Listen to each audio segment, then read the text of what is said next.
going on? Lewis here, but more importantly, welcome to the all new Audi A1.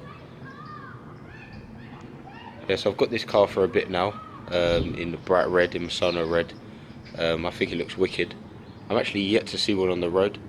Only one I've seen on the road is my one, and people look at me like I've built my own Audi at the moment. But yeah, it's not been advertised too much. But yeah, I just think it's a wicked car. And I think, yeah, after this video, I think many of you will be considering getting one. So yeah, let's get straight into it. First thing I want to talk about is the improvement over the previous car. I mean, this car is almost not recognizable anymore. I wouldn't even call it an A1. It looks more like the A3. I mean, well, it has taken the place of the A3. I don't know if you remember the 3-door A3 that they used to make, but they're now discontinued. And this has sort of been made a bit bigger to step in and actually take its place. I mean, I think it's done a good job of that. You can only get in a 5-door, so the 3 doors have now gone in the A1. But I don't think that's an issue really. I think the 5-door was more of a popular one. That's what I saw on the roads most of the time. And yeah, in regards to on the roads, I've not actually seen one of these yet on the road. Whenever I drive past people, I get funny looks, like people thinking that I've built my own Audi or something. But yeah, I just think it's a really nice car. I mean, I wouldn't have the old one personally, or the predecessor. But yeah, here I am. I've got this one in some flamboyant red. I'm not really a fan of red cars, but normally I'm like black, greys, blues. But with the privacy glass at the back, and if that's going to show up on camera, too good. But with the privacy glass on the black, I think you actually can get away with the red, especially with the S-Line, sort of style package that you have on the car as well. It does really all come together to make a really nice car. I mean, in regards to improvements, from the offset, you've got a massive grille at the front which takes up most of the bumper. You've got this nice little 3D effect as well, which Audi are using on all of their sort of new models. And then around here as well, you've got some exterior sort of S-Line styling, sort of in a grey and black, excuse the dirt. But yeah, it does make this car look very aggressive, especially with the LED lights, which run throughout the day, and in people's rearview mirrors, they know they've got an Audi behind them. So we've got these nice sort of new alloys from Audi. These are 17-inch, and they come standard with S-Line. There are sort of variable options, so have a play around on the configurator as well if you're looking to purchase one. So from the side profile now, it's a very sharp car, and we've got the side skirts as well, which look really good and sort of give the car a nice bit of flair. And come around to the rear now, which is probably my favourite bit of the car. It just looks really sort of mean and sort of slightly squashed.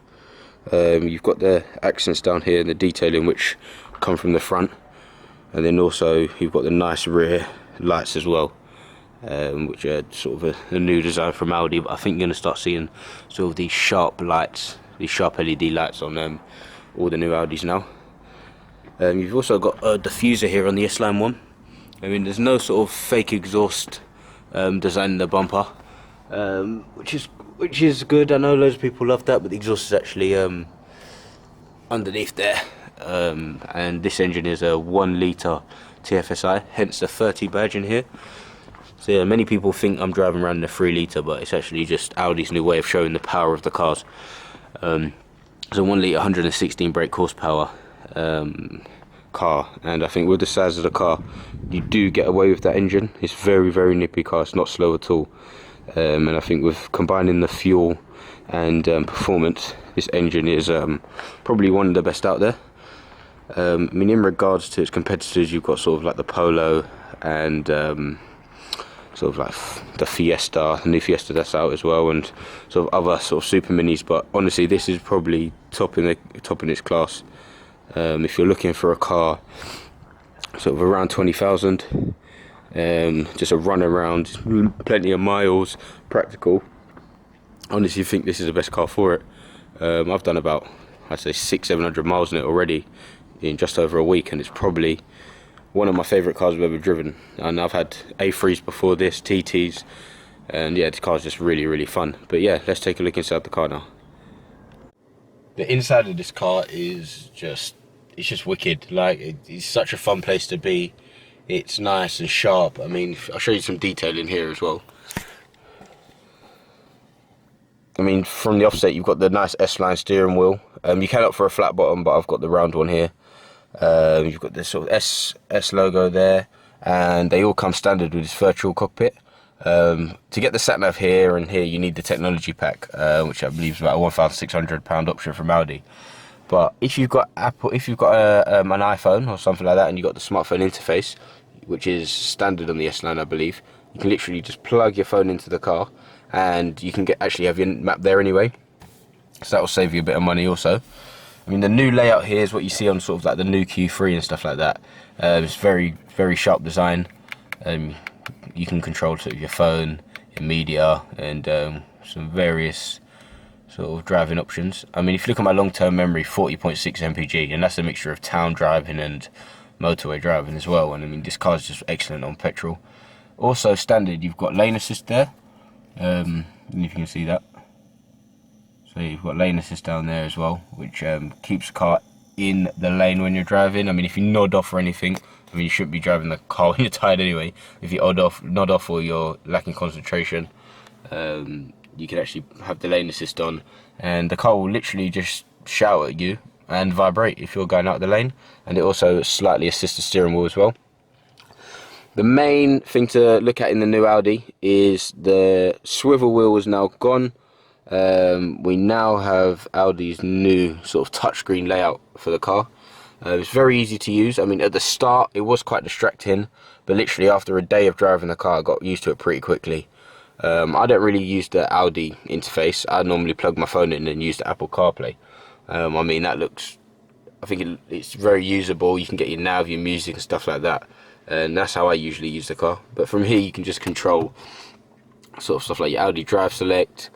You've got stuff like individual mode where you can select your driver system and your steering. This is how I kind of drive, because I like the dynamic steering, but I don't also want to cane my fuel because I drive a lot. And yeah, it's just, I don't think it's one of them cars where you thrash, so I'll just leave it in efficient mode rather than dynamic. But I still have that sporty feeling as well. I mean, it's very, very upmarket here. I mean, if you do get a technology pack, I believe the screen does go a bit wider. But yeah, this is just what comes standard with the S-Line. I mean, the only thing I've spec'd on this is the pearl paint in Misano red, and also the privacy glass at the back. I mean, from a view in the cockpit, you've got these new air vents here, which look really, really cool. It's very, very driver's focused. And then for the passenger side as well, you've got air vents there in front of them as well. I mean, I haven't got the climate control, but this sort of does the job. Windows stay clear and all sorts. I mean, it's just a wicked car, to be honest. A bit weird having a traditional handbrake where I've come from the A3s and have the electric handbrake, but I got used to that quite quickly. And also we've got sort of like a new gear shifter here for the semi-automatic box. A bit weird, you don't actually have the paddles on the back of the steering wheel, which Audi usually give you. But that's not a problem. As I said, it's not a car that you really are going to be lashing around too much, so the automatic gearbox copes just fine. On regards to the seats, you've got the half leather, half sort of cloth interior with the S logo on the back, and these come standard in the these come standard with the S-Line. I believe if you get the Sport, you're looking at sort of cloth leather as well, and I'm not too sure if there is an option for full leather, but yeah, these seats work fine. I mean, you've got leather in the bits where the car would wear and tear when you get in and out the car, and then you've got the cloth here, which personally I prefer the half and half. I mean, if I was going to have sort of a more expensive car, I'd probably go with the half Alcantara, half leather. I think it just feels wicked, and leather's kind of a pain in the summer because it's too hot, and in the winter it's too cold. But enough of that. Back to the A1. So rear seats, you can comfortably get 2 passengers in the back of this car completely fine. One in the middle for, I'd say, not stupidly long journeys. But yeah, you can. I'm in my driving position now. I mean, there's not too much legroom there, but I can move my seat forward, still drive, and somebody can sit in there for hours. It's got some technology from the bigger cars as well, which I'll show you now. So you've got like a little touchscreen light as well, which is quite cool, which you see in stuff like the A5. and then you've also got your SOS button as well. And yeah, you can actually connect your phone to the car, and you can sort of do some cool features through the app. I've yet to do it yet, but I'm pretty sure you can like lock and unlock the car from your phone, check your mileage of the fuel, check your mileage, how much mileage you got left in the fuel tank, and also you can preset your navigation as well, so you can put your destination into your mobile and then send it to your car. Then once you get into the car, maybe after work or even before you're going somewhere, the destinations are in there as well, which is quite cool. But I believe that comes with a technology pack, and that also does give you wireless charging. I believe it will put it around here, so that you can actually charge your iPhone. I believe it's from the 8 or above. You can actually charge that wirelessly as well. I mean, let's go over to the boot as well, because it's actually a big improvement over the last car. So I've got some stuff in here, so yeah, excuse the mess.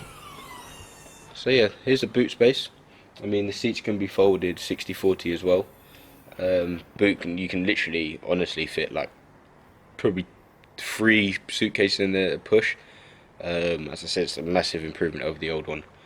No power operated boot as you'd expect in a car of this caliber. Just your good old pull down and shut. But yeah, that's been my first sort of look of the Audi A1. As I said, I've had this car for about sort of 500 to 600 miles, and I've done that in a week. I mean, the car's worked wonders for me. I've literally got no flaws so far. I think the only flaw I've got with the car is whenever you start the car and say in efficiency, you go into the car, sort of a new journey, it has the gearbox in sort of comfort rather than efficiency. I mean, normally it should say an E and then your gear number, but it says D and something. You have to keep resetting it all the time. That's one thing I find quite annoying with the car. Also got a new key as well. I mean, I'm a big key fan. Let me just show you the key before I leave ya. Shut up. So yeah, new key. Nothing special. But yeah, at least they changed something, because even with the new Q3 you've still got the standard key.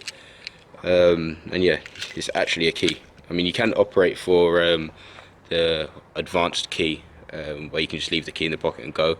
But I mean, if you're sort of a paranoid person about having your car nicked, I'd definitely keep this, because you know what the thieves are doing now with the sort of wireless key. They're boosting the signal, making the car think the key's in the car so they can run off with your car basically, and we don't really want that, especially with a lovely likeable car like this. So yeah, new key's fine. I mean, pretty boring, but it is new. And yeah, I believe the Polo is the same key, and maybe the Seat, which doesn't help. I just think the Audi badge is just stuck on it. But yeah, that's the key. So enough key talk. That's been my video on the Audi A1. I'm going to do a first drive on the car.